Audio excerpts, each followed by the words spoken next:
एक शाम राजा अकबर अपने प्रिय बीरबल के साथ अपने शाही बगीचे की सैर के लिए निकले। वह बगीचा बहुत ही शानदार था। चारों ओर हरियाली ही हरियाली थी और फूलों की भीनी भीनी खुशबू वातावरण को और भी खूबसूरत बना रही थी।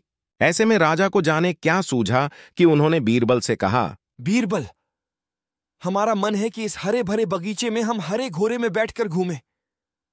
इसलिए मैं तुम्हें आदेश देता हूं कि तुम 7 दिनों के अंदर हमारे लिए एक हरे घोड़े का इंतजाम करो। वहीं अगर तुम इस आदेश को पूरा करने में असफल रहते हो तो तुम कभी भी मुझे अपनी शक्ल न दिखाना। इस बात से राजा व बीरबल दोनों वाकिफ थे कि आज तक दुनिया में हरे रंग का घोड़ा नहीं हुआ है।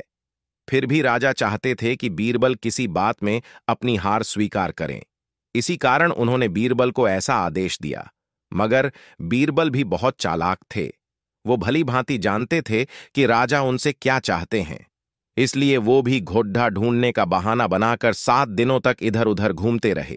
महाराज, आपकी आज्ञा के अनुसार मैंने आपके लिए हरे घोड़े का इंतजाम कर लिया है, मगर उसके मालिक की 2 शर्तें हैं। राजा ने उत्सुकता से दोनों शर्तों के बारे में पूछा। तब बीरबल ने जवाब दिया, पहली शर्त यह है कि उस हरे घोड़े को लाने के लिए आपको स्वयं जाना होगा। राजा इस शर्त के लिए तैयार हो गए। फिर उन्होंने दूसरी शर्त के बारे में पूछा। तब बीरबल ने कहा, घोड़े के मालिक की दूसरी शर्त यह है कि आपको घोड़ा लेने जाने के लिए सप्ताह के 7 दिन के अलावा कोई और दिन चुनना होगा। यह सुन राजा हैरानी से बीरबल की ओर देखने लगे।